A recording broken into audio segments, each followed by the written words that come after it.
This place is great, really comfortable.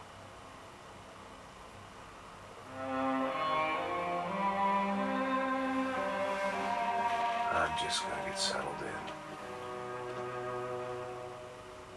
Time to move on. Get on with my life. Yes, absolutely.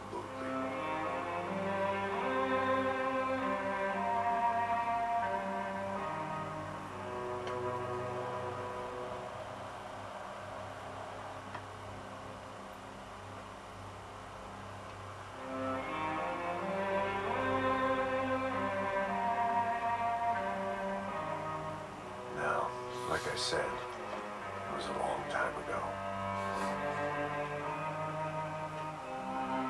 Let it go.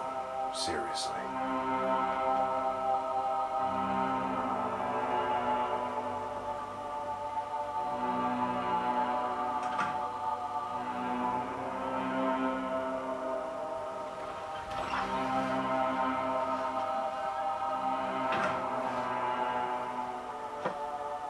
Definitely more my style than Panama, or Hoboken, I guess. No, if I'm honest, I just got kind of bored of boozing. I mean, once in a while, but not all the time.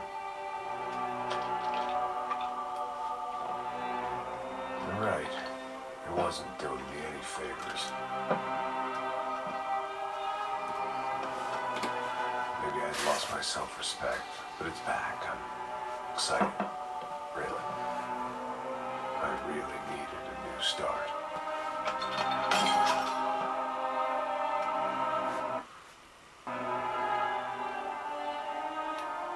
I think you're right. I think I am gonna like it here. It's certainly ain't New Jersey.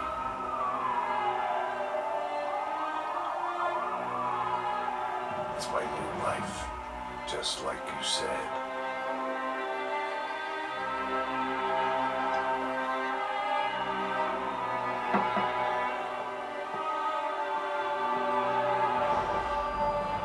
Listen, if you think I can still do a job, what have I got to lose? Apart from the weight. Very funny. Ha ha. Yes, that is a fake laugh, you jerk.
So I guess I've become what they wanted me to be. A killer. Some rent-a-clown with a gun who puts holes in other bad guys. Well, that's what they had paid for, so in the end, that's what they got. Say what you want about Americans, but we understand capitalism. You buy yourself a product and you get what you pay for. And these chumps had paid for some angry gringo without the sensibilities to know right from wrong. Here I was, about to execute this poor bastard like some dime store angel of death. And I realized they were correct. I wouldn't know right from wrong if one of them was helping the poor and the other was banging my sister.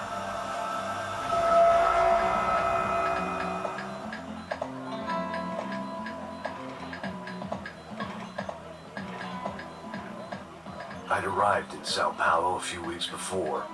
I was working a protection detail for the kind of people who need protection in a town like this. And what kind of town was this? One where I didn't speak the language and they didn't water down their drinks. So for now, we seemed to get along just fine.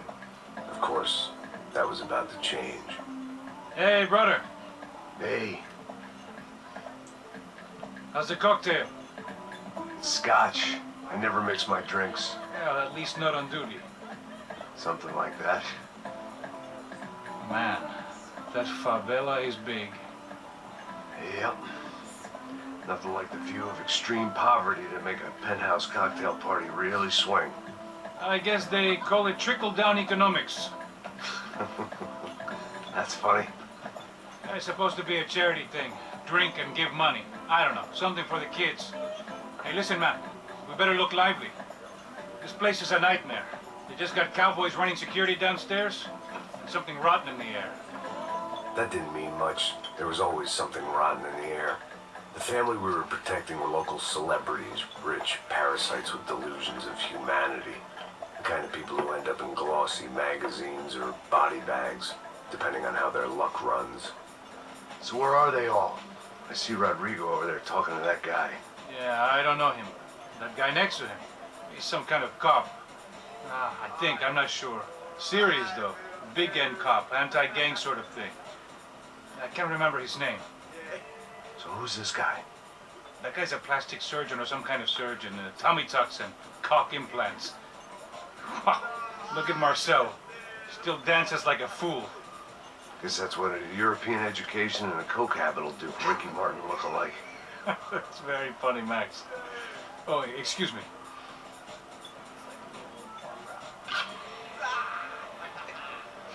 I was mostly working for Rodrigo Branco, a local businessman. Built things, did some charity, had things named after him, won awards, owned things, people. One of the trophies he had won was his wife, Fabiana. She was hot and wanted to be dangerous. Some good genes trying to fight their way out of a cesspit. She'd married well and was now at leisure to regret her good fortune. They got along as well as any rich workaholic and his younger airhead wife tend to get along. They mostly ignored each other. She spent a lot of time with his cokehead younger brother, Marcello. He was a good-time guy if your idea of a good time was an expensive suit, a bottle of champagne, and nothing between the ears. The middle brother, Victor, had just walked in. He was a local politician. Guy was smoother than an oil slick on an iceberg and about as toxic. The rest of the crowd, I didn't know, but I could imagine the types. People who know if they drink enough, they won't have to feel guilty about their good fortune. Suddenly, things turned real ugly.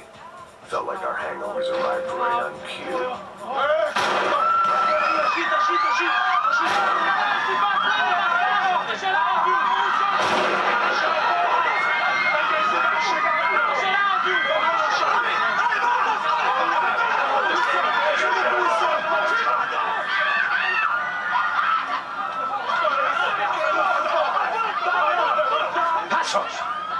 What was that? I don't know what the fuck that was. Let's go. Things had gone from fine to fucked up in about a second, and now there were two idiots at the wheel. Clear. You got this floor? Sure. Look after yourself, bro. Stay safe. It wasn't my own safety I was concerned about, trophy wife or not. I'd said I would protect the girl.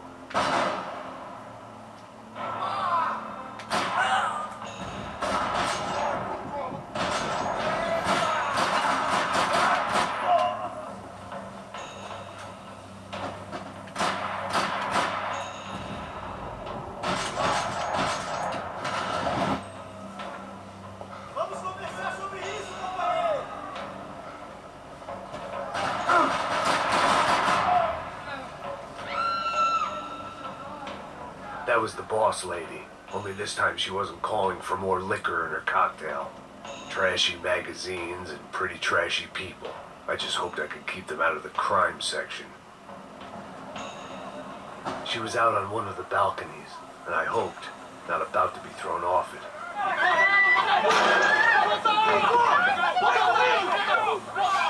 Don't be stupid!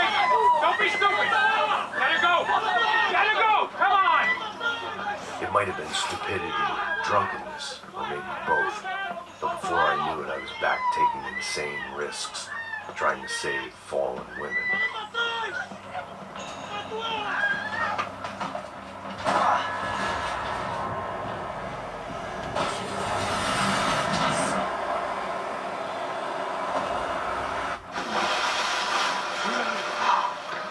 Tranquila! Tranquila! Nós cuidamos disso. Nice work. Hey, you need a hand? No, you? Where the hell's Rodrigo? I don't know, man. Thanks. Somebody's gotta go find him. Está tudo sob controle agora. Fica tranquilo.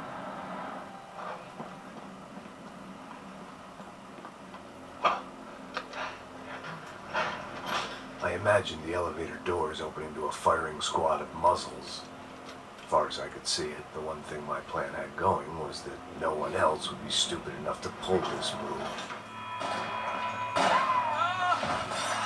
What have you done with him?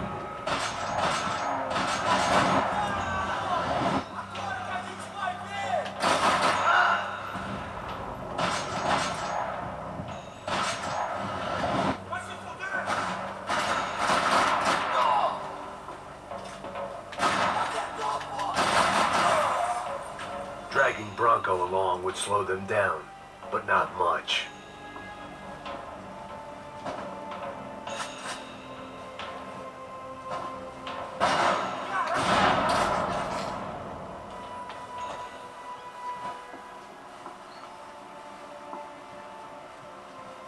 It looked like they were taking him out through the basement. Maybe I still had a shot. Rodrigo was too rich a prize for them to throw away. Sure, I'd have to work hard to get him back, but I knew the bad guys would want the boss alive almost as much as I did.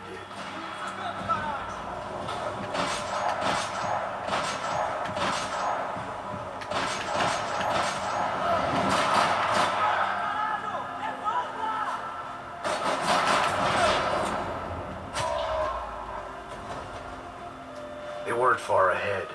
Once I opened the door, I'd actually have to come up with a plan.